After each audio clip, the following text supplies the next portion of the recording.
Blood clot is mainly due to clotting. यहाँ पूछिए clotting, clotting किसकी वजह से होती है? Blood clotting.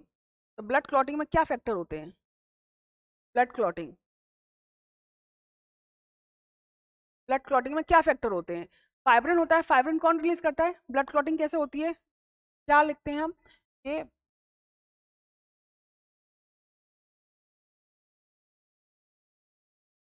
Prothrombin, prothrombin, prothrombin किस एंजाइम की प्रेजेंट में? थ्रोम्बोकाइनेज एंजाइम की प्रेजेंट में। थ्रोम्बोकाइनेज एंजाइम की प्रेजेंस में ये हम बताएंगे यहाँ पे, ये प्रोसेस थ्रोम्बोकाइनेज एंजाइम की प्रेजेंस में क्या कन्वर्ट हो? प्रोथ्रोम्बिन, ये इनएक्टिव फॉर्म में है। तो जब ब्लड क्लॉटिंग हो रही होती है तो क्या हो जाएगा? प्रोथ्रोम्बिन थ्रोम्बोकाइनेज एंजाइम की प्रेजेंस में किस में कन्वर्ट हो जाएगा? थ्रोम्बिन में, थ्रोम्बिन में। ठीक है। और फाइब्रोनोजन, फाइब्रोनोजन ये भी इनएक्टिव फॉर्म में, इसको ये थ्रोम्बिन यहाँ आएगा और किस में कन्वर्ट कर देगा?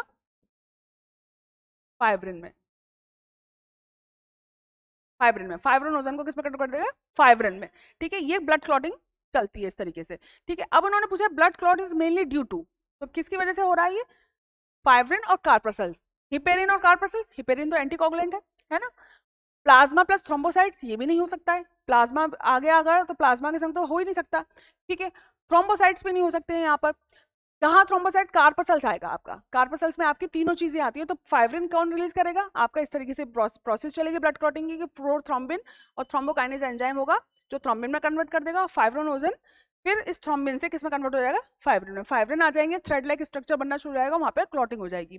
ठीक है, ठीक है, ये कंडीशन है तो हम कार्पसल्स बोलेंगे, क्योंकि कार्पसल्स यहाँ पे तीनों कार्पसल्स की बात चल रही है, तो ये वाली कंडीशन तो होगी नहीं, तो आंसर आपका यहाँ पे क्या निकल जाएगा? ए। भाई प्लाज्मा में तो होता ही नहीं है ना क्लॉटिंग फैक्टर, प्लाज्मा में होते हैं, किसमें होते हैं? प्लाज्मा में होते हैं, नहीं होते ना प्लाज्मा में। प्लाज्मा में तो प्रोटीन होता है, प्रोटीन होएगा आपका इसके अंदर।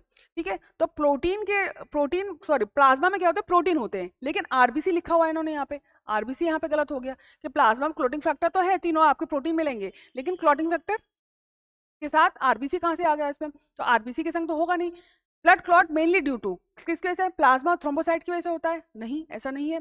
फाइब्रिन की वजह से होता है कार्पसल्स। अब यहाँ पे कार्पसल्स आए तो कार्पसल्स में आपके प्लेटलेट्स भी आ गए ना, तो ये आपका सही ऑप्शन बैठे। मतलब आप चारों ऑप्शन को समझाएं कि प्लाज्मा दे रखा है लेकिन आरबीसी दे रखी है, तो आरबीसी तो राइट आंसर नहीं है यहाँ पे। आरबीसी का क्लॉटिंग से कोई लेना देना नहीं है, आरबीसी का क्लॉटिंग से कोई लेना देना नहीं है। ठीक है, अब यहाँ पे प्लाज्मा दे रखा है और थ्रोम्बोसाइट दे रखा है, प्लाज्मा दे रखा है और थ्रोम्बोसाइट दे रखा है। ठीक है, तो ये प्लाज्मा और थ्रोम्बोसाइट का भी कॉम्बिनेशन नहीं बैठ पाएगा। हिपेरिन और कार्पसल्स दे रखा है। हिपेरिन तो तब दिया जाता है जब बाहर करा जाता है, एंटीकोगुलेंट डाला जाता है बाहर, एंटी हिपेरिन डाला जाता है, तो हिपेरिन और ये इसका भी ऑप्शन नहीं बैठेगा। लेकिन फाइब्रिन और कार्पसल्स, ठीक है, ये बिल्कुल सही आंसर बैठेगा, फाइब्रिन प्लस कार्पसल्स, क्योंकि फाइब्रिन से ही तो आपकी क्लॉटिंग हो रही है। तो फाइब्रिन और कार्पसल्स में आपकी तीनों आ जाती हैं, डब्ल्यूबीसी, आरबीसी और प्लेटलेट्स। ठीक है।